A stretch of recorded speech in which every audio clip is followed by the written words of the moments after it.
Ngayon po, meron na namang panibagong krisis. Iba naman, lahat tayo apektado, even the restaurant industry. Pero sa amin po, yung mga kwento ng mga drivers, gasolina o pagkain na yung choice nila. Hindi sila kakain para makapagtrabaho. Okay lang na hindi sila kumain basta yung pamilya nila makakain. Tingin ko kapag dumating ka na sa punto na gasolina o pagkain yung pagpipilian mo, dapat may tumulong na. Tingin ko rin po, kung hindi po siya gagawin ng mga taong nasa kapangyarihan, gagawin na lang siya ng private sector. Kasi ang Pilipino, we are a people of kapwa for me. We stand up for others. So, in the same principle na nanindigan yung mga Pilipino para sa lola ko noon, baka kayang makatulong kahit pantawid gutom man lang sa loob ng ilang oras yung magawa namin para sa mga drivers.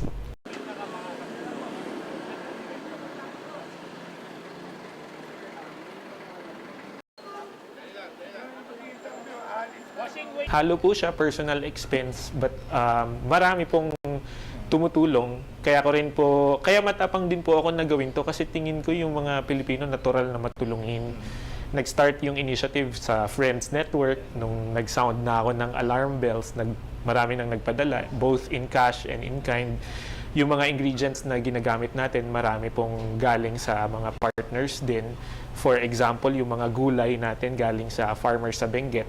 Binili po natin yun sa kanila through the cash donations. Sila apektado rin.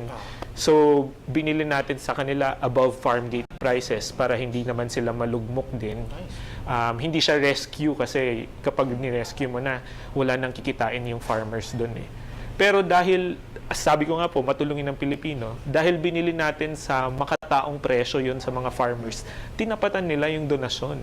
So yung initial na 150 kilos na order, for example, tinapatan pa nila ng 150 kilos. So 300 kilos yung initial na dumating sa atin. Unahin natin to explain ko lang sa kanya ano yung mga inihahanda ngayon. Lahat po tayo nahihirapan. Lahat po tayo apektado ng krisis. Kung bumibili ka ng pagkain, kung nagko-commute ka, kung nagda-drive ka, apektado ka ng krisis na to. Hindi